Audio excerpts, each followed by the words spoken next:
नमो झायानम नमो लोय सब साहोनम। जय बोलिए परम देवादिदेव एक श्री महावीर भगवान की, परम पूज्याचार्य श्री पद्मनंदी महामंडराज की, परम पूज्याचार्य गुरु श्री विराग सागर गुरुदेव की, परम पूज्याचार्य श्री विनम्र सागर गुरुदेव की, द्वादशांग जिनवाणी माता की।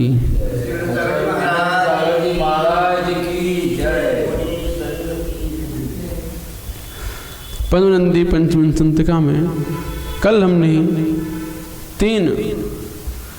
तीन श्लोक के माध्यम से, 3 गाथाओं के माध्यम से समझा था कि भगवान कैसे हैं, उनका क्या स्वरूप है। आज उसी धर्मोपदेश अमृत में जो पहला अध्याय है धर्मोपदेश अमृत, उसी धर्मोपदेश अमृत का 4था छंद पढ़ते हैं और उसमें समझते हैं क्या बात आचार्य पद्मनंदी बतला रहे हैं। हरिहंतो भगवंतो इंद्रस्य प्रणतस्य शेखर शिखा रत्नार्कभासा नखत श्रेणी तक्षण बिंब शुंभ दलभट दूरोल्लसत् पाटलम श्रीसद्मांघ्रियुगम जिनस्य ददप्य यम्भोज साम्यम रजस तक्तम जाड्यहरम परम भवतो नश्चेतो पितरम शर्मणे। यहाँ कहते हैं जिस प्रकार कमलों पर भ्रमर गुंजार करते हैं, कमलों पर भौरे गुंजार करते हैं, उसी प्रकार भगवान के चरण कमलों को बड़े बड़े इंद्र आकर नमस्कार करते हैं। भगवान को यहाँ उत्प्रेक्षा अलंकार के द्वारा बात कही जा रही है कि जिस प्रकार कमलों पर भ्रमर भौरे आकर गुंजार करते हैं, उसी प्रकार भगवान के चरण कमलों पर बड़े बड़े इंद्र आकर नमस्कार करते हैं। उनके मुकुट के अग्रभाग में लगे हुए जो रत्न उनकी प्रभा सहित भगवान के चरणों के नखों में उन इंद्रों के नेत्रों के प्रतिबिंब पड़ते हैं, इसीलिए भगवान के चरणों पर भी इंद्रों के नेत्र रूपी भौरे निवास करते हैं। जो आज हमने भक्तामृत के पहले छंद में पढ़ा था कि झुके हुए नम्रीभूत विनम्रता से झुके हुए देवों के मुकुटों में लगी हुई मणि कांतिमान हो जाती है, जिनके चरणों की आभा से उनका पाप रूप अंधकार नाश हो जाता है। ऐसे भगवान के चरण कमल हैं। वही बात यहाँ कह रहे हैं कि जिस प्रकार कमल भ्रमर गुंजार करते हैं, कमल पर भ्रमर गुंजार करते हैं, भौरे आकर भौरे गुंजार करते हैं, उसी प्रकार भगवान के चरण कमल पर बड़े बड़े देव आकर नमस्कार करते हैं। और वो चरण कमल कैसे हैं? तो वो चरण कमल ऐसे हैं कि उनके द्वारा देवों के जो मुकुटों के अग्रभाग में लगी हुई मणियाँ हैं, वो मणियाँ की प्रभा सहित भगवान के चरणों के नखों में उन इंद्रों के नेत्रों के प्रतिबिंब पड़ते हैं। वो इतने चमकदार हैं भगवान के नख कि उन देवताओं के प्रतिबिंब उसमें दिखाई देते हैं, उनके पैर के नाखून में इतने ज़्यादा वो चमक से भरे पड़े हैं। तो रत्न की उनके मुकुटों की रत्नों की प्रभा सहित देवों के इंद्रों के प्रतिबिंब किसमें दिखाई देते हैं? देवों के नेत्रों के प्रतिबिंब भगवान के नखों में दिखाई देते हैं। इसलिए भगवान के चरणों पर भी इंद्रों के नेत्र रूपी भौरे निवास करते हैं। तो इंद्रों के नेत्र रूपी भौरे भगवान के चरणों में निवास करते हैं, क्योंकि वो नेत्र भगवान के उन नखों में स्पष्ट दिखाई देते हैं। इतने चमकदार होते हैं भगवान के, दर्पण से भी अधिक चमकदार।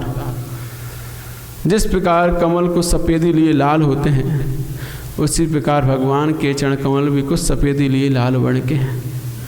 उनके चरण कमल कैसे हैं? कुछ सफ़ेदी लिए लाल वर्ण के हैं। जैसे कमल होते हैं वैसे ही। जिस प्रकार कमलों में लक्ष्मी रहती है, लक्ष्मी देवी कहाँ रहती है? कमल पे रहती है। जिस प्रकार कमलों में लक्ष्मी रहती है, उसी प्रकार भगवान के चरण कमल भी लक्ष्मी के स्थान हैं। किसके? लक्ष्मी के स्थान है। अर्थात चरण कमल की आराधना करने से भव्य जीवों को उत्तम मोक्ष रूप लक्ष्मी की प्राप्ति होती है। तो जो पद्म सरोवर है, पद्म सरोवर तालाब, उस पद्म सरोवर तालाब में जहाँ पर कमल बने हुए हैं बहुत बड़े बड़े, उन कमलों में ही ये श्री हरि दिति कीर्ति लक्ष्मी बुद्धि सारी देवियाँ उन कमलों में रहती हैं। तो जिस प्रकार कमलों में लक्ष्मी आदि देवी रहती हैं, उसी प्रकार भगवान के चरण कमलों में भी लक्ष्मी रहती है। इसका मतलब यह है कि जो उनकी आराधना करता है, जो उनकी पूजा करता है, वो व्यक्ति भी लक्ष्मीवान होता है, धन लक्ष्मीवान भी होता है, आगे चल के ज्ञान लक्ष्मीवान भी होता है और मोक्ष लक्ष्मी को भी प्राप्त करता है। कौन? जो उनके चरणों की आराधना करता है वो। तो जो उनके चरणों की आराधना करने वाले होते हैं वह भी लक्ष्मीवान हो जाया करते हैं। इसीलिए कहा है कि भगवान के चरणों में लक्ष्मी निवास करती है। अब जिसको जो चाहिए वो उसकी आराधना कर लेता है। जैसे धन लक्ष्मी चाहिए तो धन के लिए आराधना कर रहा है, ज्ञान लक्ष्मी चाहिए, केवल ज्ञान चाहिए, वो उसके लिए आराधना कर रहा है, वैसे निर्वाण चाहिए वो उसके लिए आराधना कर रहा है। जो जिसको जैसी जिसकी सोच उसके अनुसार वो कार्य करते हैं।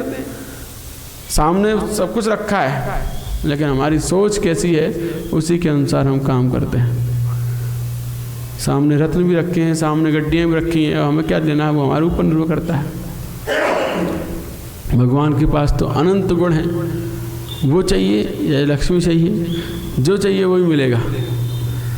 यद्यपि कमल तथा भगवान के चरण कमल इन गुणों से समान हैं। ये सारे गुण कमल में और भगवान के चरण कमल में समानता दिखाई गई, फिर भी कमल धूलि सहित है।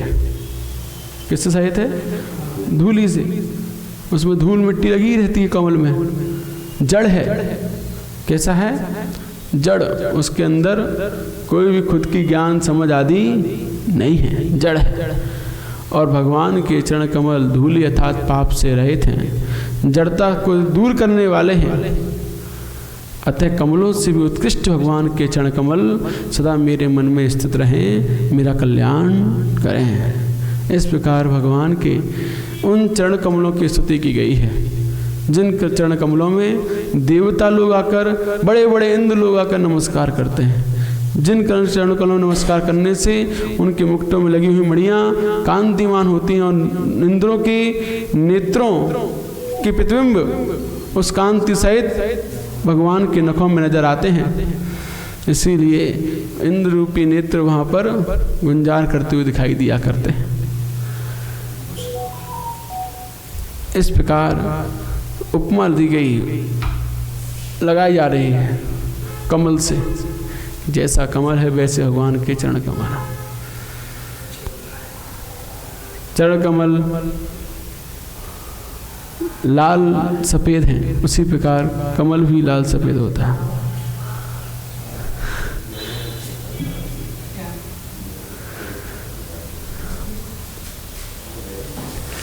तो रज का अर्थ धूलि भी होता है तथा पाप भी होता है।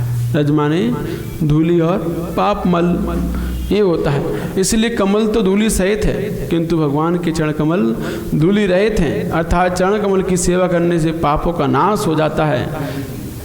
कमल सर्वथा जड़ है, किंतु भगवान के चरण कमलों में अंश मात्र जड़ता नहीं है। कमल सर्वथा जड़ है, वो अपने आप से हिल भी नहीं सकता, उसके अंदर इतनी जड़ता है। लेकिन भगवान के चरण कमल जड़ नहीं, बल्कि सामने जड़वान को भी वह जड़ से रहित कर देते हैं। सामने चरण कमल की सेवा करने वालों को वहाँ पर वह अमर कर दिया करते हैं। किंतु भगवान के चरण कमल में अंश मात्र जड़ता नहीं है। भगवान के चरण कमलों की आराधना करने से समस्त प्रकार की जड़ता नष्ट हो जाती है। सारी जड़ता हैं नष्ट करने में सक्षम है तो वो भगवान की आराधना, उनके चरण कमलों की आराधना। तो इस प्रकार दोनों की उपमा लगाकर कौन किससे श्रेष्ठ है, जहाँ पर बात कही जाती है उसे उत्प्रेक्षा अलंकार कहते हैं। तो इस उत्प्रेक्षा अलंकार से भगवान के चरण कमलों की पहले तुलना कमल से की गई, फिर कमल से भी श्रेष्ठ भगवान के चरण कमलों को बताया गया। ये उत्प्रेक्षा अलंकार कहलाता है। अब इसके आगे और धर्मोपदेश देते हुए आचार्य पद्मनंदी कह रहे हैं, जयति जगदीशः शांतिनाथो यदीयं स्मृतमपि हि जनानां पापतापोपशान्त्यै विविधकुलकिरीट प्रस्फुर नीलरत्नद्युतिचल मधुपालै चुम्बितं पादपद्मम्। यहाँ पर कहा जा रहा है, रहने दो, नाना प्रकार के देवताओं के मुकुट, उनमें लगी हुई नीलमणि, उनकी जो प्रभाव है चलती हुई भ्रमरों की पंक्ति सहित जिस शांतिनाथ भगवान के चरण कमल स्मरण किए हुए समस्त जनों के पाप तथा संताप को दूर करते हैं, वे तीन लोक के स्वामी श्री शांतिनाथ भगवान सदा जयवंत हो। जयति जगदीशा शांतिनाथ हो, वे जगदीश जगत के ईश शांतिनाथ सदा जयवंत हो। यदि यम जिनकी स्मृति अपि, जिनकी स्मृति ही, जिनको याद करने से स्मरण किए हुए ही जनानाम समस्त जनों के पापोपशांति, पाप और संताप दूर हो जाते हैं। जिनको स्मरण करने मात्र से ही सभी लोगों के पाप और संताप दोनों ही नाम शांत हो जाते हैं। कैसे हो जाते हैं? याद करने मात्र से ही।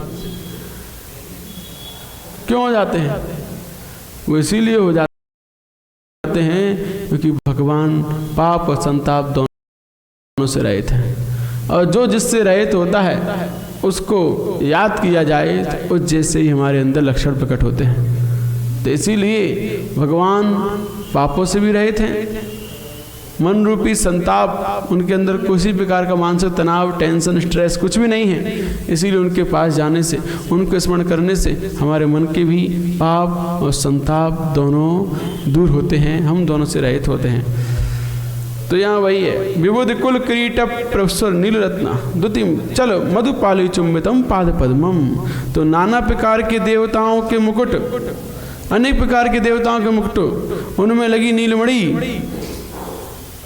उनकी जो प्रभा भई चलती हुई ब्रह्मों की पंक्ति सहित। तो ऐसी प्रभा बहती है जब वो नमस्कार करते हैं ना, ऐसी प्रभा, ऐसी कांति बहती है जैसे कि भ्रमरों की पंक्ति बह रही हो। ये बात जहाँ कही जा रही है कि जो देवताओं जब भगवान को नमस्कार करते हैं, अनेक प्रकार के देवता, और उनके मुकुटों में लगी नीलमणि जब कांतिमान होती है, उसकी प्रभा जब बहती है तो ऐसा लगता है कि चारों ओर भौरे बह रहे हों, भौरों की पंक्ति गुंजायमान हो रही हो। तो ये भगवान की स्तुति की जा रही है कि इस प्रकार का वहाँ का दृश्य होता है।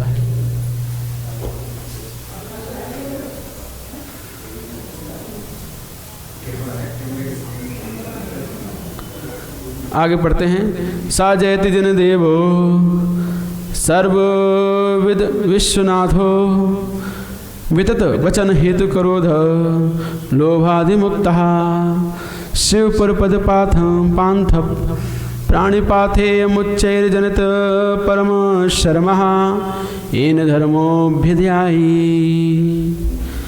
यहाँ कहा जा रहा है, सा जयति जनदेवा, वह जनदेव जयवंत हो। कौन से? सर्वविद विश्वनाथ हो, सबके जानने वाले विश्वनाथ हो, तीनों लोगों को जानने वाले, तीनों लोगों के स्वामी, और क्रोध लोभ आदि से रहित, क्रोध लोभ आदि से रहित, तीनों लोगों को जानने वाले, तीनों लोगों के स्वामी। इसीलिए सत्य वचन बोलने वाले श्री जिनेन्द्र देव सदा जयवंत हो। सत्य वचन क्यों कहेंगे उनके? क्योंकि वो तीनों लोगों को जानते हैं। जो तीनों लोगों को जानता है, जो तीनों लोगों को जानता है, वो भी प्रत्यक्ष बिना इंद्रिय मन की सहायता से, तथा जिसके अंदर क्रोध मान माया लोभ आदि समस्त कसायों का अभाव है। क्योंकि झूठ कभी व्यक्ति बोलता है तो इन कसायों की वसीभूत होकर बोलता है। झूठ बोलता है अज्ञानता की वसीभूत होकर बोलता है, जानता नहीं फिर भी बोलता है है ना। तो इन्हीं दो कारणों से झूठ बोला जाता है। एक तो अज्ञान हो, पता ना हो, फिर भी बोलना है, और दूसरा कसाय के वशीभूत होकर, भय के वशीभूत होकर, हंसी हंसी में, क्रोध, लोभ, भीरुत्व, हास्य, इन 4 कारणों से झूठ बोलते हैं। क्रोध में, लोभ में आकर दुकान में बोलते नहीं, दुकान में बैठे होते हैं, मेरा आप पूछता कितने की है, अरे इतने की तो पड़ी है, हमें इतने की दे रहे हैं, क्या उतने की पड़ी होती है। लोभ में से झूठ बोलेगा, लोभ में आकर, क्रोध में आकर, गुस्से में कुछ ही बोल जाता है, हम मर जाएंगे, कौन जाएंगे छत पे से, जहर खा लेंगे, कुछ ही बोल जाता है गुस्से में। तो क्रोध में, लोभ में, हास्य में, हंसी हंसी में, मजाक में तो झूठ होता ही होता है। हम कितना ज़्यादा झूठ बोल जाते हैं मजाक करते करते, फिर तो कहते हैं अरे हम तो मजाक कर रहे थे। अब वो सब होता झूठ है। तो मजाक में, क्रोध, लोभ, भीरुत्व और भय में, डर के मारे व्यक्ति झूठ बोल जाते हैं। बच्चे स्कूल जाते हैं, होमवर्क नहीं करके ले जाते, फिर क्या बोलते हैं, अरे वो लाइट नहीं थी हमारे यहाँ, अरे ऐसा हो गया था हमारे यहाँ, वैसा हो गया था, हजारों बहाने। तो भय के कारण कि टीचर की पिटाई लग जाए। घर पे आते हैं, नंबर कम आते हैं स्कूल में, तो फिर हजारों बहाने बनाते हैं, अरे ऐसा हुआ था, वैसा हुआ, इसलिए नंबर कम रह गए। तो क्रोध में, लोभ में, भय में और हंसी में, इन 4 कारणों से व्यक्ति झूठ बोलता है। भगवान ने इन समस्त को समाप्त कर दिया है। क्रोध को भी, लोभ को भी, भय को भी और हास्य को भी, सब उनके समाप्त हो गए, सबको उन्होंने जीत लिया है। इसीलिए उनके वचन कैसे हैं? परम सत्य हैं। कैसे वचन हैं? परम सत्य हैं। और सत्य बोलने वाले जिनदेव सदा जयवंत हैं। श्री जिनदेव ने मोक्ष मार्ग को गमन करने वाले प्राणियों को पाथे स्वरूप, पाथे माने रास्ते में चलने के लिए जो आवश्यक है, पथ में चलने के लिए जो आवश्यक है उसे पाथे कहते हैं। पाथे स्वरूप तथा उत्तम कल्याण के करने वाले उत्कृष्ट धर्म का निरूपण किया है। ऐसे भगवान सदा जयवंत हो। श्री जिनदेव ने मोक्ष मार्ग में गमन करने वाले प्राणियों को पाथे स्वरूप, भोजन स्वरूप, कल्याण करने वाले उत्कृष्ट धर्म का निरूपण किया है। ऐसे जिनदेव सदा जयवंत हो।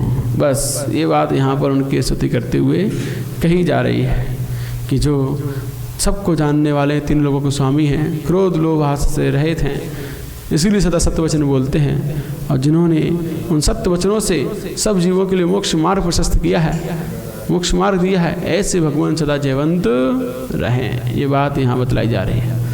अब आगे बोलते हैं, प्रथम ही धर्म कितने प्रकार का है, इस बात को बतलाते हैं। धर्म कितने प्रकार का है। अब बात आती है, अभी भगवान की स्तुति चल रही थी, उन्होंने जो धर्म, और उन्होंने उनके बारे में कहा गया कि उन्होंने ये धर्म बताया, वो धर्म बताया। वो धर्म कितने प्रकार का है वो बात इस छंद में पढ़ते हैं। धर्मो जीव दयाग्रस्त समिनोर भेदात् द्विधा चत्रयम् रत्नानां परमं तथा दशविधोत् कृष्टक्षमादिस्तथा मोहोद्भूत विकल्प जाल रहता बागंग संगोंजिता शुद्धानंदमयात्मना परिणतिर धर्माख्याया गीयते। तो यहाँ पर बताया जा रहा है धर्म कितने प्रकार का है। सबसे पहले समस्त जीवों पर दया करना, इसी का नाम धर्म है। सबसे बड़ा धर्म कौन सा है? दया। अहिंसा परमो धर्मः। अहिंसा ही परम धर्म है। दया भाव सबसे पहला धर्म है हमारा। दया नहीं है, सारे धर्म व्यर्थ हैं, सारे के सारे धर्म बेकार हैं, कोई काम के नहीं यदि आप दया भाव से पूर्ण नहीं है तो। कितनी भी तप तपस्या त्याग कर रहे हो, आप पहाड़ों पे खड़े हो, नदियों में डूबे हुए हो, है ना, पंचाग्नि तप करो, कुछ भी करो, लेकिन दया भाव नहीं है जीवों के प्रति, उनकी रक्षा के भाव नहीं है, तो वो सारे के सारे क्रियाकलाप हैं, धर्म नहीं है, क्रियाकांड है मात्र। धर्म तो वो होता है जहाँ पर प्रत्येक जीव कल्याण के साथ साथ स्वयं के कल्याण की भावना होती है, वो धर्म होता है। तो इसीलिए सब जीवों पर दया करना पहला धर्म है। अथवा एक देश गृहस्थ धर्म का, एक देश गृहस्थ धर्म का तथा सर्वदेश मुनियों का धर्म। इस प्रकार उस धर्म के दो ही भेद हैं, धर्म के दो भेद कह दिए, एक गृहस्थ धर्म और एक मुनि धर्म, श्रावक धर्म और मुनि धर्म। तो श्रावकों का एक देश है, मुनियों का सर्वदेश है। संपूर्ण रूप से मुनिराज उस धर्म का पालन करते हैं, अहिंसा का, महाव्रत धारण करते हैं उस अहिंसा रूप, इसीलिए सर्वदेश। और गृहस्थ अणुव्रती होते हैं, अहिंसाणुव्रत होता है, इसलिए एक देश। तो गृहस्थ धर्म से एक देश और मुनि धर्म से संपूर्ण तरीके से सर्वदेश से वह धर्म के दो भेद हो जाते हैं। अथवा उत्कृष्ट रत्नत्रय, सम्यक दर्शन, सम्यक ज्ञान, सम्यक चारित्र, ये धर्म है, ये तीनों ही धर्म है, उत्कृष्ट रत्नत्रय ही धर्म है। अथवा उत्तम क्षमा, उत्तम क्षमा, मार्दव, आर्जव आदि 10 प्रकार भी, ये भी धर्म है, 10 धर्म है। अथवा मोह से उत्पन्न हुए समस्त विकल्पों से रहित, जिसको वचन से निरूपण नहीं कर सकते, ऐसे जो शुद्ध तथा आनंद में आत्मा की परिणति, उसी का उत्कृष्ट, उसी का नाम उत्कृष्ट धर्म है। इस प्रकार सामान्यतया धर्म का लक्षण तथा भेद इस श्लोकों में बतलाए गए। तो सबसे पहला धर्म क्या बताया गया? जीवों पर दया, सबसे मुख्य धर्म दया धर्म। धम्मो दया विशुद्ध, धर्म दया से विशुद्ध होता है। यदि दया भाव नहीं है तो आप कभी भी धर्म से विशुद्ध अपने आप को नहीं बना सकते, अपने आप को धर्मात्मा नहीं कह सकते हो। इसीलिए सबसे पहले दया भाव, वही धर्म है, जीवों पर दया। एक इंद्रिय से लेकर समस्त पंचेंद्रिय जीवों की रक्षा का प्रयत्न करना, उनकी रक्षा के लिए ही अपना जीवन होना, ये धर्मात्मा का लक्षण है। तो सबसे पहला धर्म दया भाव। फिर उस दया भाव को प्राप्त करने के लिए, उस अहिंसा धर्म को पाने के लिए, या श्रावक धर्म स्वीकार करो या मुनि धर्म। तो एक देश जो होता है श्रावक धर्म होता है, सकल देश संपूर्ण रूप से जो एक इंद्रिय से लेकर पंचेंद्रिय के त्यागी हैं वो मुनि धर्म होते हैं। श्रावक सिर्फ एक इंद्रिय जीवों का, वो 10 जीवों का त्यागी होता है, एक इंद्रिय जीवों का नहीं होता है, इसीलिए वो एक देश कहलाता है। और इसके बाद उत्कृष्ट रत्नत्रय, ये धर्म है। धर्म क्यों कहा है? जिससे द्वारा हम वो पढ़ते हैं ना, निश्चयामि समीचीनं धर्म कर्म निवर्हनम संसारा दुःखता सत्वान यो धरे उत्तमे सुखे। तो यहाँ क्या कहा जा रहा है? देश्यामि समीचीनम धर्म कर्म निवर्हनम, जो धर्म कर्म रूप निवर्हनम, कर्मों को नाश करने में सक्षम है ना, धर्म कर्म निवर्हनम संसारा दुःखता सत्वान, संसार के सभी दुखी जीवों को, संसारा दुःखता सत्वान यो धर उत्तमे सुखे, जो संसार के समस्त दुखी जीवों को उत्तम सुख में धरता है, ऐसे समीचीन धर्म को मैं कहूँगा। तो धर्म तो वही है जो मैं दुखों से निकाल कर उत्तम सुख की प्राप्ति कराए, वो धर्म है। इसीलिए सम्यक दर्शन, सम्यक ज्ञान, सम्यक चारित्र, ये तीनों की एकता ही मोक्ष मार्ग है। और मोक्ष मार्ग के द्वारा व्यक्ति ही दुखों से छूटकर उत्तम सुखों को प्राप्त होता है। इसीलिए तीनों की एकता धर्म है, उत्कृष्ट धर्म है। उत्तम क्षमा आदि 10 धर्म सब जानते ही हैं, उनको भी धर्म की श्रेणी में लेके गया है, क्योंकि वो हमारे खुद के निज के स्वभाव हैं, आत्मगुण हैं, तो इसलिए वो हमारा धर्म है। वस्तु स्वभावो धम्मो, जो वस्तु का स्वभाव है वही धर्म है। क्षमा हमारा स्वभाव है, आत्मा का स्वभाव क्षमा भाव है। क्रोध भाव करना विभाव है, क्रोध करना विभाव है, उल्टा है उसका, लेकिन क्षमा करना हमारा स्वभाव है। तो जो स्वभाव है वही धर्म है। सरलता हमारा स्वभाव है, कुटिलता, वक्रता, मायाचारी, छलकपट विभाव है।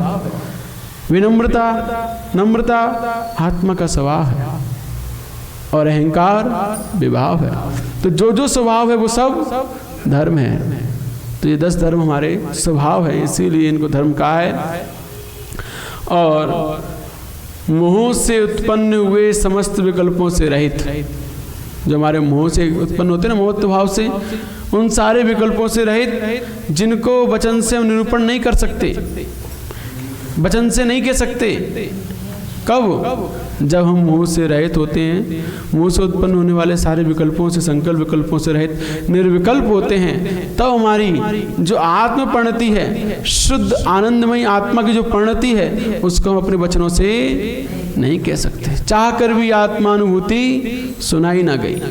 चाह कर भी हम अपनी आत्मा की अनुभूति नहीं सुना सकते कि जब हमने ध्यान किया तो आत्मा कैसी थी, नहीं बता सकते, क्योंकि वचन के अगोचर है, नहीं कह सकते।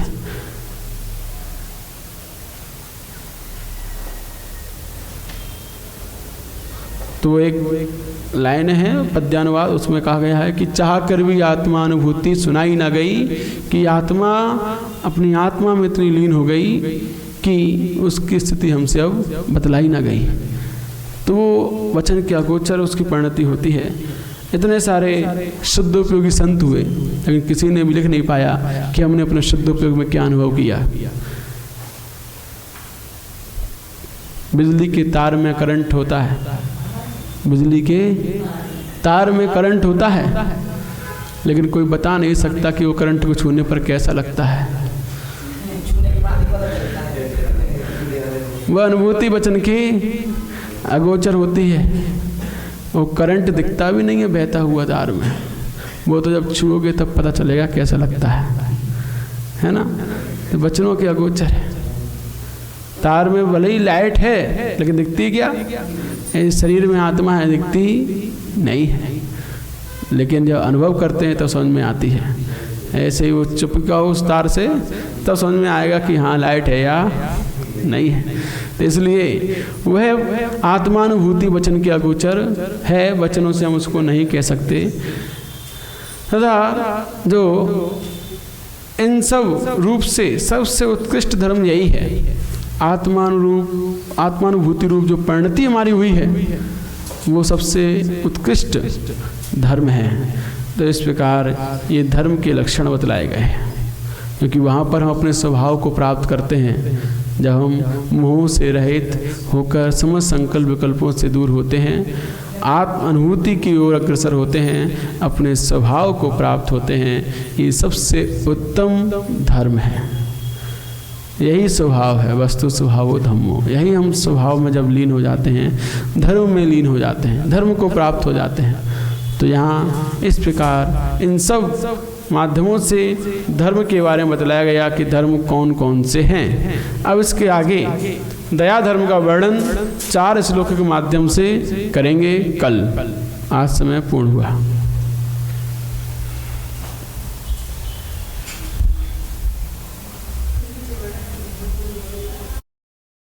ने 8 प्रकार के नय के बारे में समझा था, समझ में आ गया था। एक बार पुनः रिवाइज कर लेते हैं, रिवीजन उन नयों के बारे में। अध्यात्म के नय, आगम के नय तो 2 ही हैं, व्यवहार और निश्चय, है ना। और ज़्यादा हो तो नयगम, संग्रह, व्यवहार, ऋजु सूत्र, शब्द, संरूढ़ एवं भूत नय, ये 7 नय गए हैं आगम में। लेकिन अध्यात्म में उन व्यवहार और निश्चय के कई भेद हो जाते हैं। जो मुख्य रूप से व्यवहार और निश्चय 2 बात लेके चलते हैं, उसके भी कई भेद है। तो उसमें 8 भेद मुख्य हैं। उन 8 मुख्य भेदों को यहाँ पर सबसे पहले हमने जाना शुद्ध निश्चय ने। कौन सा? शुद्ध निश्चय ने से क्या बात कहते हैं? शुद्ध निश्चय से हम कहते हैं कि सब जीव शुद्ध बुद्ध एक स्वभाव वाले हैं, जहाँ पर किसी प्रकार का कोई भेद नहीं होता, सब भेदों से रहित अभेद रूप से, अखंड रूप से जब सबको एक जैसा स्वीकार किया जाता है, एक जैसा ही माना जाता है, उसे शुद्ध निश्चय से कहते हैं। सारे सिद्धात्मा अजर अमर अविनाशी शुद्ध निरंजन चैतन्य स्वरूपी हैं, ये शुद्ध निश्चय से है। त्रिकाली शुद्ध हैं, शुद्ध निश्चय से है, क्योंकि वो भूत भविष्य वर्तमान तीनों कालों में हमेशा शुद्ध रहने वाले हैं। कौन? सिद्धात्मा, जो शुद्ध हो चुके हैं। ये शुद्ध निश्चय से कथन है। ठीक। अब रागादि स्वभाव वाले जीव हैं, रागादि ही जीव हैं, स्वभाव छोड़ो, रागादि ही जीव है। तो यहाँ पर क्या कहा जा रहा है? राग आदि ही जीव है, अर्थात राग आदि रूप ही जीव हो गया है। जब राग द्वेष आदि मोह इन कर्मों के रूप हम जब हो जाते हैं तब कर्म और हम में कोई भेद नहीं होता, हम अभेद रूप हो जाते हैं। और जहाँ अभेद आ जाए वह निश्चय नहीं आ जाता है। लेकिन अब परिणाम कैसे हैं? अशुद्ध परिणाम है, राग आदि रूप परिणाम है, लेकिन भेद नहीं है।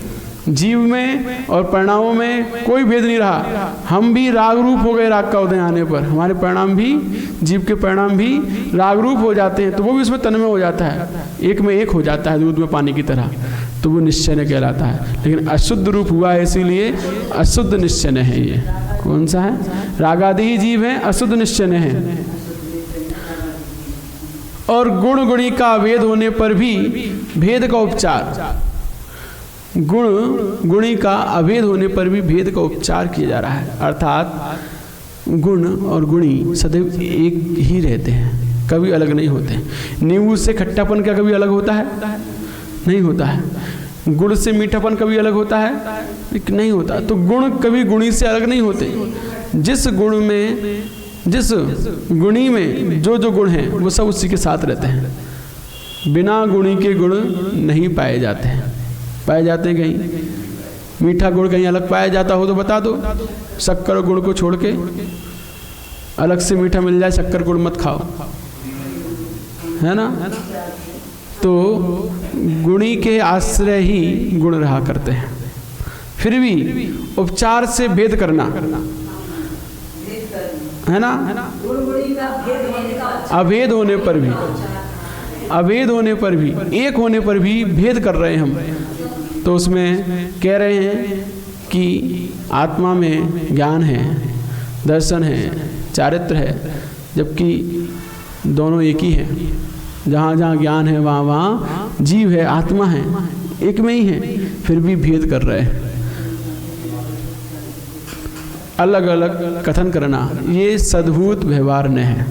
व्यवहार ने भेद करता है और निश्चय ने अभेद अखंडता को लेकर चलता है। ये अंतर है दोनों में। तो जहाँ जहाँ अभेदपने की बात है, एक की बात है, तन्मयता की बात है, एक रूपता की बात है, वो निश्चय के अंतर्गत आएगा। अब वो ये देख लेना है, शुद्ध गुणों की बात आ रही है तो शुद्ध निश्चय है, अशुद्ध गुणों की बात आ रही है तो अशुद्ध निश्चय है। और सद्भूत व्यवहार ने जहाँ गुण गुणी के अभेद होने पर भी भेद किया जाए, सद्भूत व्यवहार ने, सद्भूत माने सही है, लेकिन व्यवहार मतलब जो भेद करके बतला रहा है। जैसे इस कमरे में लोग हैं, अब लोग हैं तो लोग में क्या आ जाएगा? सब आ जाएंगे।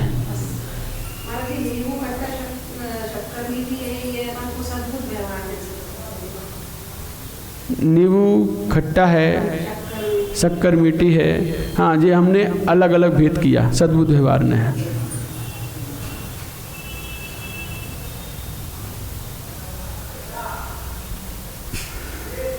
अब यहाँ पर भेद होने पर भी अभेद का उपचार, अलग अलग हैं फिर भी दोनों को एक रूप कहना, तो यहाँ असद्भुत व्यवहार ने है।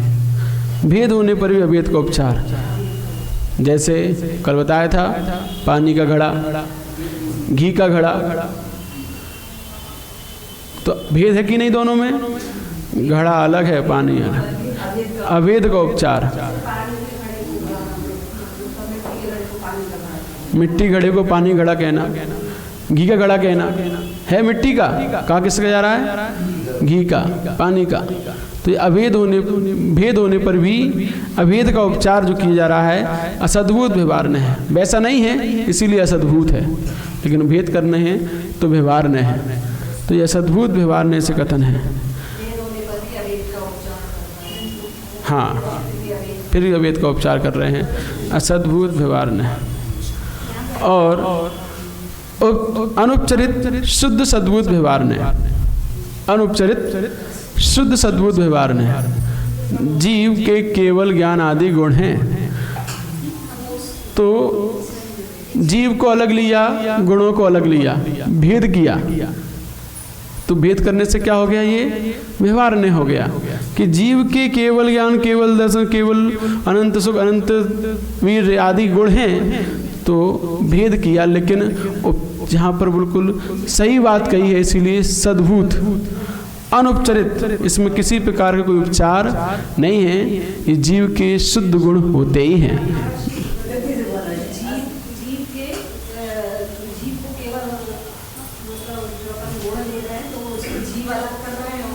जीव के केवल ज्ञान आदि गुण हैं, तो यहाँ पर कौन सा नहीं आया? अनुपचरित शुद्ध सद्भुत व्यवहार ने। यहाँ पर कोई उपचार नहीं लगाया गया, इसीलिए अनुपचरित। उपचार से बात नहीं कही जा रही, क्योंकि ये होते हैं जीव के अंदर केवल ज्ञान आदि गुण, लेकिन यहाँ पर गुणों को अलग गिना जा रहा है, जीव को अलग गिना जा रहा है, जबकि गुण और जीव दोनों एक ही हैं। गुण गुणी में कोई भेद नहीं होता है, जब भेद करते हैं वहाँ व्यवहार नहीं हो जाता है। इसीलिए यहाँ उपचार से बात नहीं कही जा रही है, ये जीव के ही गुण हैं, इसे अनुपचरित हैं, सद्भूत हैं, और भेद किया है इसलिए व्यवहार नहीं है। ठीक है, तो अनुपचरित शुद्ध सद्भुत व्यवहार नहीं, क्योंकि शुद्ध गुण की बात है, इसीलिए शुद्ध सद्भुत व्यवहार नहीं है। जीव के मति ज्ञान आदि गुण हैं, विभाव गुण हैं, मति ज्ञान आदि विभाव गुण हैं। ये किससे बात कही जा रही है? उपचरित अशुद्ध सद्भुत व्यवहार ने से। जो उपचरित अशुद्ध सद्भुत व्यवहार ने है, क्योंकि ये अशुद्ध गुण है जीव के, इसीलिए अशुद्ध आया। उपचार से है, स्वाभाविक रूप ये ज्ञान नहीं है जीव का, ये तो कर्म के विभाव रूप मति ज्ञान, कुमति ज्ञान, शुद्ध ज्ञान, कुशुद्ध ज्ञान पैदा होता है। कुमति कुअवधि अवधि ज्ञान आदि आदि कर्म के विभाव रूप होने पर ये प्राप्त होते हैं, इसीलिए अशुद्ध हैं। और नहीं, ये सद्भुत ही हैं, क्योंकि जीव के ही होते हैं, जीव में ही पाए जाते हैं, इसलिए सद्भुत हैं, लेकिन अशुद्ध गुण हैं, इसीलिए और उपचार से हैं, स्वाभाविक नहीं है। कर्म के होने पर, कर्म की अपेक्षा के होने होते हैं ना, इसीलिए उपचार कहा गया। कर्मोपाधीन, कर्मोपाधि सापेक्ष, तो कर्म की उपाधि के सापेक्ष हैं, इसीलिए उपचार कहे जाते हैं। और अशुद्ध भाव है, विभाव रूप हैं, इसीलिए अशुद्ध, और लेकिन जीव के ही हैं, किसी और के नहीं है, इसीलिए सद्भुत व्यवहार ने। तो उपचरित अशुद्ध सद्भुत व्यवहार ने से ये कहा जाता है कि जीव के मति ज्ञान आदि विभाव गुण होते हैं। ठीक है, संश्लेष संबंध सहित पदार्थ, शरीर आदि पदार्थ मेरे हैं। तो जिन जीवों का हमारे अंदर संश्लेष संबंध है, शरीर का है, कर्मों का है, इनको अपना कहना, संश्लेष संबंध सहित शरीर आदि पदार्थ, कर्म आदि, ज्ञानावरण आदि कर्म, ये मेरे हैं। ये क्या है? ये अनुपचरित असद्भुत व्यवहार ने है।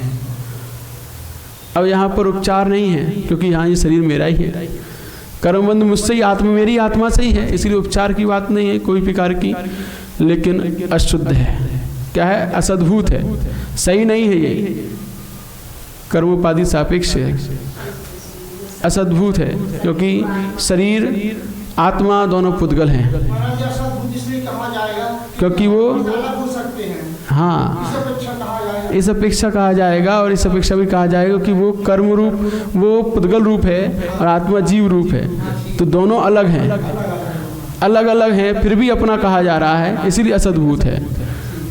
वो पुद्गल रूप है, शरीर पुद्गल रूप है, कर्म पुद्गल रूप है, फिर भी उनको अपना कहना, यह असद्भुत व्यवहार न है।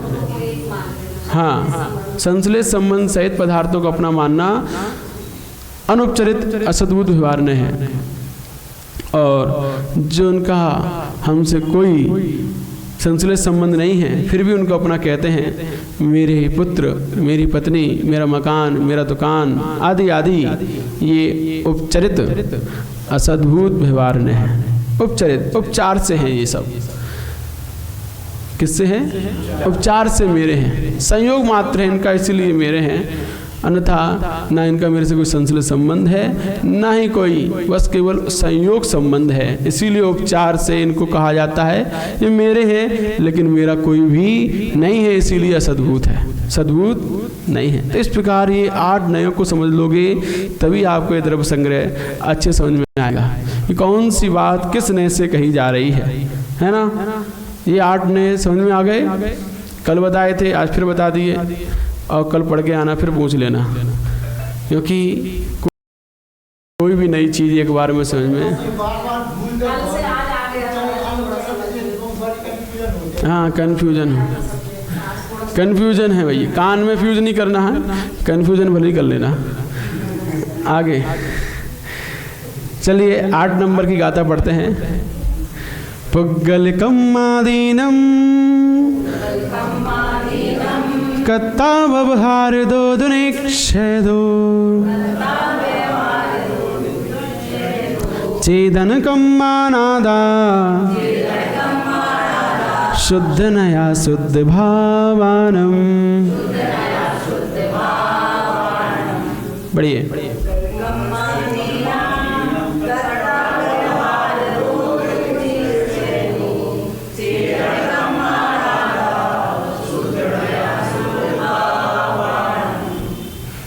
तब यहाँ पर आत्मा को कर्ता कहा जा रहा है, हर स्थिति में कर्ता बताया जा रहा है। कैसे कैसे किस किस ने से आत्मा कर्ता होता है वो हमें आज समझना है। आत्मा को कर्ता कहा है, जबकि आत्मा क्या है, अकर्ता होता है ना। आत्मा अकर्ता होता है लेकिन फिर भी उसे कर्ता कहा जा रहा है। अब आत्मा को कर्ता कहा जा रहा है, इससे किस बात का खंडन किया जा रहा है, इससे उन सांख्य मत वालों का खंडन किया जा रहा है जो ये कहते हैं कि कर्ता एक ही है, वही करता है जो करता है, उसके बिना पत्ता भी नहीं हिलता है।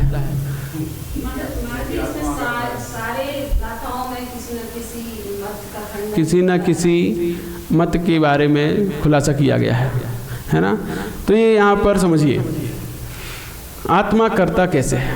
पुग्गल कम्मादीनम कत्ता व्यवहारदो, व्यवहार से आत्मा पुद्गल कर्म आदि का करता है। आत्मा व्यवहारने से पुद्गल कर्म आदि करता है, निश्चयने से किसका, चेतन कम्मानादा। चेतन कर्म कौन से होते हैं, भाव कर्म, राग द्वेष, इन्हें चेतन कर्म कहा जाता है। तो निश्चय से ये आत्मा तो किसका करता है, अपने भावों का। आत्मा सिर्फ भाव बनाती है, कभी राग के, कभी द्वेष के, कभी क्रोध के, कभी मान के, कभी लोभ के, सिर्फ भाव करती है। द्रव्य कर्म को वो खुद नहीं लाती है, द्रव्य कर्म से खुद लिंपित नहीं होती है। हम तो सिर्फ और सिर्फ भाव करते हैं और द्रव्य कर्म तो अपने आप आकर बंद हो जाता है। लेकिन निमित्त हम ही हैं, इसीलिए हम ही उसके कर्ता कहे जाते हैं। क्योंकि हम यदि राग द्वेष ना करते तो क्यों कर्म आते हमारे पास। तो राग द्वेष हमने किए, भाव कर्म निश्चय से हमने किए, तो निश्चय वास्तविकता में हमने क्या किया, वास्तविकता में तो राग द्वेष किया, चेतन कर्म किए। इसलिए निश्चय से तो हम चेतन कर्म के करता है, राग द्वेष के भाव कर्मों के करता है, लेकिन निमित्त हम ही हैं उन द्रव्य कर्मों को लिंपित करने में। इसलिए व्यवहार से हम ही कहे जाते हैं कि पुद्गल कर्मों के करता। हम द्रव्य कर्मों को नहीं बांधते हैं, वो तो अपने आप बनते हैं। जैसे हमने कल बताया था कि भोजन हम करते हैं लेकिन पचाते हम नहीं हैं, वो अपने आप पचता है ना। हम नहीं पचाते उसे, हमने तो सिर्फ भोजन कर लिया, हमने तो सिर्फ भोजन डाल दिया पेट में। अब पचाने का काम हमारा नहीं है, वो अब इस शरीर का है, अपने आप होगा, इस शरीर के निमित्त से होगा। लेकिन शरीर को दिया किसने, हमने। इसीलिए भोजन किसने किया, भोजन हमने किया, है ना। कुछ लोग हैं वो कहते हैं आत्मा भोजन नहीं करती है। मुझे कहते हैं अरे भैया आत्मा भोजन नहीं करती है तो तुम जिंदा कैसे हो, जो बताओ। आत्मा के माध्यम से शरीर भोजन करता है, आत्मा के माध्यम से। यदि आत्मा निकल जाए तुम शरीर को खिला के दिखाओ। यदि शरीर ही भोजन करता है तो, यदि शरीर ही भोजन करता है तो इस शरीर से आत्मा निकल जाए, खिला के दिखाओ। तुम इसे एक पानी की बूंद भी पिला के दिखाओ, पी सकती है, नहीं पी सकता है शरीर। तो आत्मा के माध्यम से ही शरीर खा रहा है। तो लोग कहते हैं हम तो आत्मा खाते ही नहीं है। अरे भैया कौन से नए से बोल रहे हो, वहाँ पर नए लगाओ, सर्वथा लगाओगे एकांत हो जाएगा, मिथ्यात्व में चले जाओगे। नए लगाना पड़ेगा, स्यादवाद लगाना पड़ेगा, है ना। तो व्यवहार से आत्मा खाती है, निश्चय से तो शरीर ही ग्रहण करता है, ये बात है ना। तो यहाँ पर व्यवहार ने से आत्मा पुद्गल कर्मादि करता है, निश्चय से तो खुद के राग द्वेष चिंतन कर्मों का ही करता होता है। ये अशुद्ध निश्चय से है, क्योंकि अशुद्ध भावों का करता हो रहा है। कौन से भावों करता हो रहा है? अशुद्ध भावों करता हो रहा है, इसलिए अशुद्ध निश्चय न लगेगा। और शुद्ध निश्चय से तो ये आत्मा शुद्ध नया शुद्ध भावानम, शुद्ध निश्चय से तो ये आत्मा केवल शुद्ध भावों का ही करता है, अनंत ज्ञान दर्शन का ही करता है। तो ये बात यहाँ पर समझाई जा रही है। और इसमें भी व्यवहार ने कौन सा लगा है वो हम समझ लेते हैं। कौन से व्यवहार ने से यहाँ पर आत्मा को पुद्गल कर्मादि कर्मों करता बताया है। बताओ 8 प्रकार कर्मों में से कौन सा कर्म आएगा जिनसे आत्मा पुद्गल कर्मों करता कहलाएगा? संश्लेष संबंध तो है कर्मों के साथ, लेकिन नए कौन सा, किस नए से संश्लेष संबंध वाली बात कही जाती है? हाँ, अनुपचरित असद्भुत व्यवहार ने से, यही तो समझना है, बस यही तो समझना है कि कौन से ने से बात कही, तो तभी तो इनकी परिभाषा लिखाई है। तो हाँ, अनुपचरित असद्भुत व्यवहार ने से ये आत्मा ज्ञान आदि पुद्गल कर्मों का करता होता है। ये अनुपचरित असद्भुत व्यवहार ने सही नहीं है, उसका पुद्गल कर्मों करता नहीं है, लेकिन फिर भी कहा जा रहा है क्योंकि निमित्त वही है। अब यहाँ पर ये बात टीका में ब्रह्मदेव सूर्य कहते हैं कि आधा आत्मा पुद्गल कर्म आदि करता व्यवहार दो, तो व्यवहार ने की अपेक्षा से पुद्गल कर्म आदि करता है। जैसे मन वचन तथा शरीर की क्रिया से रहित निज शुद्ध आत्मतत्व की जो भावना है, उस भावना से शून्य होकर, तो जब हम आत्मतत्व की भावना से शून्य होते हैं, मन वचन कायिक क्रिया से रहित होकर जो निज शुद्ध तत्व की भावना होती है, उस आत्मतत्व की भावना से शून्य होकर जब हम ज्ञान वर्णादि द्रव्य कर्मों का तथा आदि शब्द से औदारिक वैक्रियक आहारक इन 3 शरीर रूप आहार आदि 6 पर्याप्तियों रूप जो योग पुद्गल पिंड रूप 9 कर्म है, उनका हम यदि अपना कहते हैं, उनके कर्ता होते हैं, तो किस ने से होते हैं? ये हम अनुपचरित असद्भुत व्यवहार ने की अपेक्षा से होते हैं। किन किन चीज़ों को संश्लेष संबंध बता दिया? ज्ञानावरण आदि कर्मों का, शरीर आहारक औदारिक वैक्रियक इन शरीरों का, 6 पर्याप्तियों का, है ना। तो इन सब और पुद्गल पिंड रूप जो 9 कर्म है, इन पर्याप्ति योग्य जो पुद्गल पिंड रूप 9 कर्म है, क्योंकि 6 पर्याप्तियों के योग जो हम ग्रहण कर रहे हैं वो सब संश्लेष संबंध हो जाता है। तो उन सब का यह आत्मा कर्ता अनुपचरित असद्भुत व्यवहार ने से होता है। जबकि शुद्ध अशुद्ध निश्चय से तो ये किसे करता होता है? किसका? चेतन कर्मों का। और उपचरित असद्भुत व्यवहार ने से ये आत्मा घट पट आदि बना उसका भी करता होता है। तो किसके से? उपचरित असद्भुत व्यवहार ने से। वो कहता है ये मकान मैंने बनाया, ये घर मैंने बनाया, ये गृहस्थी हमने बनाई। उपचरित असद्भुत व्यवहार ने है, उपचार से है, आपने नहीं बनाई, आपकी नहीं है, क्योंकि सब पुद्गल की हैं वस्तुएं, और जीव और पुद्गल दोनों अलग अलग हैं, तो वो तो उपचार मात्र है। अपना मानते हैं और कहते हैं कि मैंने किया है ये, तो वो ये हमने किया है। करना, कर्तापन की बात चल रही है यहाँ पर। कर्तापन, अपना मानना वो अलग है, और कर्तापन होना मैंने किया है। घटपट आदि पदार्थ मैंने बनाए हैं, गृहस्थी मैंने बनाई है, दुकान में चलाता हूँ। अरे आप कुछ नहीं चलाते हो, आप तो सब ये उपचरित असद्भुत व्यवहार ने से बोल रहे हो। कौन से ने से? उपचरित असद्भुत व्यवहार ने। शुद्ध निश्चय से तो आप केवल शुद्ध भावों में करता हो, और अशुद्ध निश्चय से आप रागादि भावों में करता हो, और कुछ नहीं है। पुद्गल कर्मों में करता आप नहीं हो। ये तो उपचार से है, असद्भूत है, सही नहीं है, फिर भी अपना इनको कहते हैं, तो ये औपचारिक अशुद्ध व्यवहार से कहा जाता है। निश्चय ने की अपेक्षा ये आत्मा चेतन कर्मों का कर्ता होता है। इस तरह राग आदि विकल्प उपाधि से रहित, सुनो, यह राग आदि विकल्प उपाधि से रहित निष्क्रिय परम चेतन भावना से रहित होने के कारण जीव ने राग आदि को उत्पन्न करने वाले कर्मों का जो उपार्जन किया, उन कर्मों के उदय होने पर निष्क्रिय निर्मल आत्मज्ञान को प्राप्त नहीं हुआ, तब यह जीव भाव कर्म इस शब्द से बात जो राग आदि विकल्प रूप चेतन कर्म है उनका अशुद्ध निश्चय से करता होता है। जब हम निष्क्रिय परम चैतन्य भावना से रहित होकर राग आदि करते हैं, तब उन कर्मों से जो आश्रय होता है, कर्मों का उपार्जन होता है उन भावों से, फिर जो हमने उपार्जन किया, फिर उन कर्मों का उदय आता है। उस कर्मों के उदय आने पर हम निर्मल आत्मज्ञान को प्राप्त नहीं हो पाते। जब राग का उदय आए, द्वेष का उदय आए, उस राग द्वेष के उदय आने पर हम अपने आत्म तत्व से अनभिज्ञ हो जाते हैं, समता को खो देते हैं। तो पुनः ये भाव कर्म जीव करता है, पुनः राग का करेगा या द्वेष करेगा, जैसे भी इसके कर्म को उदय आएगा वैसा करने लगता है। तो ये सब कंट्रोल में क्यों नहीं रहता है? कर्म की मेक में भी रेख बुद्धजन मार सकते हैं, कर्म क्या चीज़ है उसे भी हम संहार सकते हैं। कर्म की रेख में जब कर्म का उदय आता है उसमें मेक माने बुद्धजन, बुद्धिमान लोग मार सकते हैं।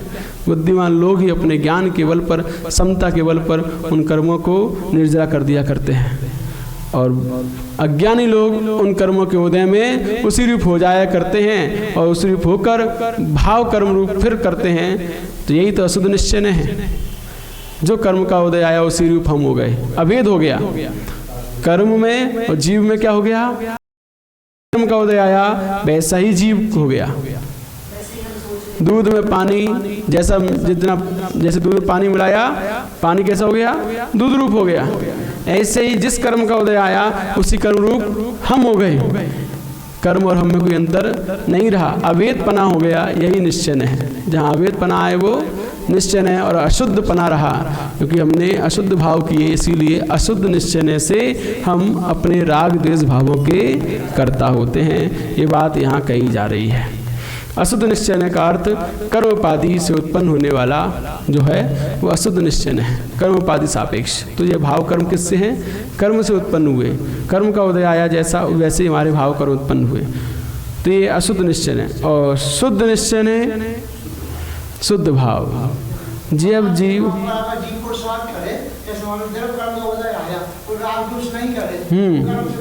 बिल्कुल बच सकता है। वही तो बताया ना, कर्म की रेख में भी मेघ बुद्धजन मार सकते हैं। द्रव्य कर्म का उदय आया और द्रव्य कर्म के उदय आने पर हमने राग द्वेष नहीं किया, साम्य भाव रखे, तो उस कर्म को हम निर्जला कर सकते हैं। कब कर पाएंगे? जब हम निर्मल आत्मज्ञान की अनुभूति में लीन रहेंगे तब। अन्यथा यदि हम क्रियावान हो जाएंगे तो फिर कर्तापना आ जाएगा। निष्क्रिय रहना पड़ेगा। कर्म के उदय आने पर भी निष्क्रिय रहना पड़ेगा, कुछ नहीं करना भैया, समता में रहना है। तो आप वहाँ पर कर्म के कर्ता नहीं बनोगे, नहीं तो फिर कर्ता बन जाओगे। तो जब जीव शुभ अशुभ मन वचन का इन तीनों युगों के व्यापार से रहित शुद्ध बुद्ध एक स्वभाव से परिणमन करता है, तब अनंत ज्ञान सुख आदि शुद्ध भावों का छदमस्त अवस्था में भावना रूप से विवक्षित एक देश शुद्ध निश्चय से करता होता है। तो जब हम यहाँ छदमस्त हैं, अभी संपूर्ण केवल ज्ञान नहीं हुआ है, तब भी जिन मुनराजों को शुद्धोपयोग होता है, शुक्ल ध्यान लगाते हैं, और शुक्ल ध्यान में शुद्ध उपयोग में जब वहाँ पर वह शुद्ध बुद्ध इस एक स्वभाव का चिंतन करते हैं, मन वचन कायी क्रियाओं को रोककर तीनों व्यापार से रहित होकर शुद्ध बुद्ध निज चिदानंद रूप का अनुभव करते हैं, वहाँ पर एक देश शुद्ध भावों के कर्ता होते हैं। शुद्ध निश्चय से एक देश शुद्ध भाव के कर्ता होते हैं, और मुक्त अवस्था जैसी हो जाती है वहाँ पर वह शुद्ध निश्चय से अनंत ज्ञान आदि सुख आदि भावों के संपूर्ण कर्ता हो जाते वहाँ पर। अभी यहाँ एक देश थे, वहाँ पर पूर्ण सर्वदेश संपूर्ण अनंत सुख आदि भावों के कर्ता होते हैं। शुद्ध भाव, शुद्ध उपयोग रूप ही शुक्ल ध्यान होता है, बिना शुद्ध उपयोग के शुक्ल ध्यान नहीं होता। तो वहाँ पर एक देश शुद्ध भाव है, और जहाँ संपूर्ण देश शुद्ध भाव हो जाते हैं वहाँ पर यह जीव शुद्ध निश्चय से अनंत ज्ञान आदि सुख आदि का शुद्ध भावों का कर्ता होता है। तो किंतु प्रणमन करते हुए जीव कैसा होता है? जब तक संसार में प्रणमन कर रहा है तब तक शुद्ध अशुद्ध दोनों भावों का कर्ता जानना चाहिए। जब हमने बताया ना, जो लोग कहते हैं हम त्रिकाली शुद्ध हैं, उनकी इस बात का यहाँ पर किया जा रहा है, समझाया जा रहा है कि भैया जब तक आप प्रणमन कर रहे हो संसार में तब तक शुद्ध अशुद्ध दोनों भावों की कर्ता हो, त्रिकाली शुद्ध नहीं हो। त्रिकाली शुद्ध तो वो है जिन्होंने कर्मों से रहित होकर मुक्त अवस्था पाली है, वो भूत भविष्य वर्तमान में त्रिकाली शुद्ध है। तो शुद्ध निश्चय से आत्मा त्रिकाली शुद्ध है। बाकी जब तक प्रणमन चल रहा है तब तक शुद्ध अशुद्ध दोनों भावों कर्ता समझना चाहिए। तो इस प्रकार ये आत्मा कर्ता कही गई, सब जगह कर्ता कही गई। मुक्त हो गई वहाँ भी करता है, और मुक्त नहीं है वहाँ भी करता है। तो जहाँ मुक्त नहीं है, मैं व्यवहारने से, कौन से व्यवहारने से, कौन से व्यवहारने से, अनुपचरित असद्भुत व्यवहारने से यह आत्मा पुद्गल कर्म आदि कर्मों करता है, और उपचरित असद्भुत व्यवहारने से घटपट आदि दुकान आदि का करता है, और अशुद्ध निश्चय से यह आत्मा भाव कर्म का करता है, शुद्ध निश्चय से यह आत्मा शुद्ध भावों का करता है। इस प्रकार ये आत्मा हर जगह करता है, चाहे वो संसार में हो या मुक्त हो। फिर अकर्ता कब है? अकर्ता कब है? तो वो अकर्ता किस अपेक्षा से अपेक्षा लगानी पड़ेगी? अपेक्षा से। अशुद्ध भावों का वो अकर्ता है, अशुद्ध भावों का अकर्ता है, मुक्त हो जाता है। तो वहाँ पर वह कोई भी घटपट आदि कार्य नहीं करता, कोई भी भाव कर्म राग द्वेष आदि नहीं करता, किसी प्रकार के, है ना, वह गाना वर्ण आदि कर्मों का आश्रम नहीं करता। इसीलिए इन सब अशुद्ध भावों का वो अकर्ता है। तो आत्मा जब सिद्ध हो जाता है तब इन अशुद्ध भावों का करता है और शुद्ध भावों का करता है, ये समझना चाहिए। ये स्यादवाद अनेकांत है। इस प्रकार समझोगे तो हमें कहीं भी किसी प्रकार का एकांत नहीं आएगा। तो यहाँ पर ये बात कही जा रही है, शुद्ध और शुभ बहुत अंतर है। शुभ में पुण्य के आश्रय होते हैं, पुद्गल कर्म आता है, पुण्य शुभ परिणाम से शुभ कर्म का आश्रय होता है। शुद्ध परिणाम से न शुभ कर्म आते न अशुभ कर्म आते हैं। हाँ, शुद्ध परिणाम से शुभ अशुभ दोनों प्रकार के कर्म नहीं आते हैं, लेकिन शुभ परिणाम से शुभ कर्म आते हैं, अशुभ परिणाम से अशुभ कर्मों का आश्रय। क्या शुद्ध भावों में, शुभ भावों में पर का आलम्बन होता है। शुभ भाव बनाने के लिए हमें शुभ क्रियाएं करनी पड़ती हैं। शुभ व्यक्तियों का, महापुरुषों का, प्रतिमाओं का, मंदिरों का, सबका अवलंबन लेना पड़ता है। शुद्ध भाव में किसी का अवलंबन नहीं है, वह अपने आप में ही निरालंब है। इसीलिए शुद्ध में संवर होता है और शुभ में पुण्य कर्मों का आश्रय होता है। ये समझना चाहिए, ठीक है। चलिए अब यहाँ पर जो बात कही जा रही है इसका था सारांश समझ लीजिए। हस्त आदि के व्यापार रूप परिणमनों का कर्तापन ना समझना चाहिए, क्योंकि नित्य रंजन निष्क्रिय ऐसे अपने आत्मस्वरूप की भावना से रहित जीव के कर्म आदि कर्तृत्व कहा गया है। इसीलिए उस निज शुद्ध आत्मा में ही भावना करनी चाहिए। ये हमारे यहाँ पर बात कही जा रही है कि निज शुद्ध आत्मा की भावना करो, क्योंकि उसी से ही आप कर्तृत्वपने से रहित हो पाओगे।